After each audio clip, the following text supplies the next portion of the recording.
ಈಗ ಸಿನಿಮಾದ teaser release ಮಾಡಿದ್ರೆ ಅದಕ್ಕೆ ಒಂಚೂರು ಅಂದ್ರೆ ಅದರಿಂದ ಒಂದಿಷ್ಟು ದುಡ್ಡು ಬಂತು. ಸಿನಿಮಾ ಲಾಸ್ ಅಲ್ಲಿ ಇದೆ, ಪ್ರೊಡ್ಯೂಸರ್ ಹತ್ರ ತುಂಬಾ ಖರ್ಚು ಮಾಡಿಸ್ತಾ ಇದ್ದೇನೆ, ಅನ್ನೆಸೆಸರಿ ಖರ್ಚಾಗ್ತಾ ಇದೆ, climax double shoot triple shoot ಏನೇ ಸಾಕಷ್ಟು ಆರೋಪಗಳು ಬಂದ್ರು ಟೀಸರ್ ರಿಲೀಸ್ ದುಡ್ಡನ್ನ ಪ್ರೊಡ್ಯೂಸರ್ ಅವ್ರ ಖಜಾನೆಗೆ ಕೊಡ್ಬೋದಾಗಿತ್ತು. ತಗೊಳಪ್ಪ ಇದೊಂದಿಷ್ಟು ಡೆಪಾಸಿಟ್ ಮಾಡ್ಕೊಂತ ಆ ದುಡ್ಡನ್ನ ಗೋಶಾಲೆ ಕೊಡುವಂತ ಅವಶ್ಯಕತೆ ಇರಲಿಲ್ಲ. ಆ ದುಡ್ಡು ಪೂರ್ತಿ ಗೋಶಾಲೆಗೆ ಹೋಯ್ತು. ಇವತ್ತು ಟ್ರೈಲರ್ ರಿಲೀಸ್ಗೆ ರೆಡಿ ಆಗ್ತಿದ್ದೀರಾ, ಅದರಿಂದ ಬರೋ ದುಡ್ಡು ಕೂಡ ಗೋಶಾಲೆಗೆ ಹೋಗುತ್ತೆ. ಸೊ ಈ ಥರ ಒಳ್ಳೆ ಕಾರ್ಯಕ್ಕೆ ದುಡ್ಡು ಹೋಗ್ತಿದೆ.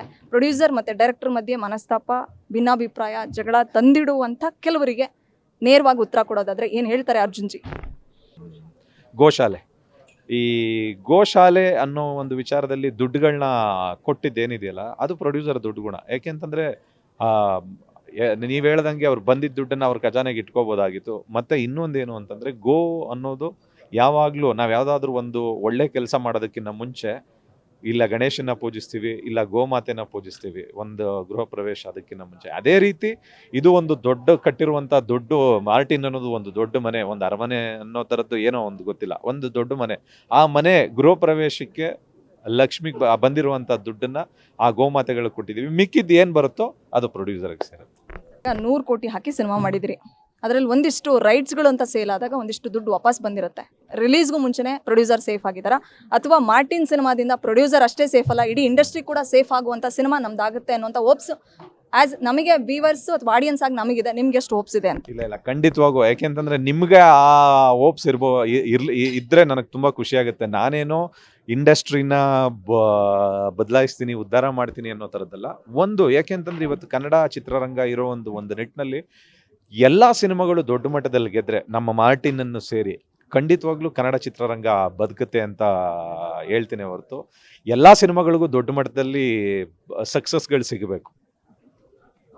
ಸರ್, ನಮ್ಮ ಚಾನಲ್ ಜೊತೆ ಮಾತಾಡ್ತಾ ಧ್ರುವ ಸರ್ ಒಂದು ಮಾತು ಹೇಳಿದ್ರು, ನಿರ್ದೇಶಕರು ಬೇಕು ನನಗೆ, ನಿರ್ಮಾಪಕರು ಬೇಕು. ನಿರ್ದೇಶಕರು ನನ್ನನ್ನು ಲಾಂಚ್ ಮಾಡಿದವರು, ನಿರ್ಮಾಪಕರು ದೊಡ್ಡ ಮಟ್ಟದ ದುಡ್ಡು ಹಾಕಿದವರು, ಇಬ್ಬರು ಮಧ್ಯೆ ಇನ್ವಾಲ್ವ್ ಆಗಲ್ಲ. ಬಟ್ ಇವರಿಬ್ಬರಿಂದ ನಮ್ಮ ಸಿನಿಮಾಗೇನು ಲಾಸ್ ಆಗಿಲ್ಲ, ಸಿನಿಮಾ ತುಂಬ ಚೆನ್ನಾಗಿ ಬಂದಿದೆ ಅಂತ ನಿಮ್ಮಿಬ್ರು ಅವ್ರ ಹೆಗ್ಲ ಮೇಲೆ ಹೊತ್ಕೊಂಡಿದ್ದಾರೆ. ಇಲ್ಲ ಖಂಡಿತವಾಗ್ಲೂ ಯಾರು, ನಾನು ಹೇಳ್ತಾ ಇದ್ದೀನಲ್ಲ, ಮನಸ್ತಾಪಗಳು ಯಾವುದೇ ರೀತಿಲೂ ಮನಸ್ತಾಪಗಳು ಅನ್ನೋದು ದೊಡ್ಡದೇನಿಲ್ಲ. ಇವಾಗ ಏನೋ ಮನೇಲಿ ಏನಾದ್ರೂ ಅಡುಗೆ ಮಾಡಬೇಕು ಅಂತಂದಾಗ ಅವ್ರು ಉಪ್ಪಿಟ್ಟು ಮಾಡಿ ಅಂತಾರೆ, ಇವರು ಚಿತ್ರಾನ್ನ ಮಾಡಿ ಅಂತಾರೆ.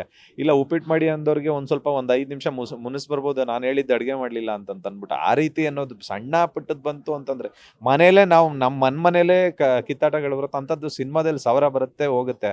ಅದನ್ನು ಜಾಸ್ತಿ ಮಾಡೋಕ್ಕೆ ಅಂತ ಕೆಲವೊಬ್ರು ಇರ್ತಾರಲ್ಲ, ನೀವು ಹೇಳಿದ್ರಲ್ಲ ಇಂಥ ಕುಹಕಿಗಳಿಗೆ ಏನು ಹೇಳ್ತೀರಿ ಅಂತಂದ್ಬಿಟ್ಟು ನಾಯಿ ಬೊಗಳಿದ್ರೆ ದೇವಲೋಕ ಹಾಳಾಗಲ್ಲ ಮೇಡಮ್, ಅಷ್ಟೇ.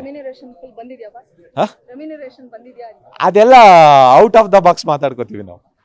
ಒಳ್ಳೆಯದಾಗಲಿ, thank you so much. Thank you. ಇದಿಷ್ಟು ಮಾರ್ಟಿನ್ ಸಾರಥಿ AP ಅರ್ಜುನ್ ಸರ್ ಮಾತುಗಳಾಗಿತ್ತು.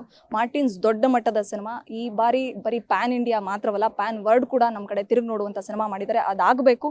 ಆಗಸ್ಟ್ 5ನೇ ತಾರೀಕು ಒಂದು ಇಂಟರ್ನ್ಯಾಷನಲ್ ಸುದ್ದಿಗೋಷ್ಠಿ ಇದೆ, ಟ್ರೈಲರ್ ರಿಲೀಸ್ ಆಗುತ್ತೆ. ಹೇಗಿರುತ್ತೆ ಟ್ರೈಲರ್, ಇಡೀ ಮಾರ್ಟಿನ್ ಸಿನಿಮಾ ಹೇಗಿರುತ್ತೆ ಅನ್ನೋದನ್ನ ಕಾದು ನೋಡಬೇಕಾಗಿದೆ. ಬೆಂಗಳೂರಿನಿಂದ ಕ್ಯಾಮ್ರಾ ಪರ್ಸನ್ ಪಂಪಾಪತಿ ಜೊತೆ Vishalakshi, entertainment bureau, guarantee news. ಇದು ಸುದ್ದಿ ಖಚಿತ, ನ್ಯಾಯ ನಿಶ್ಚಿತ.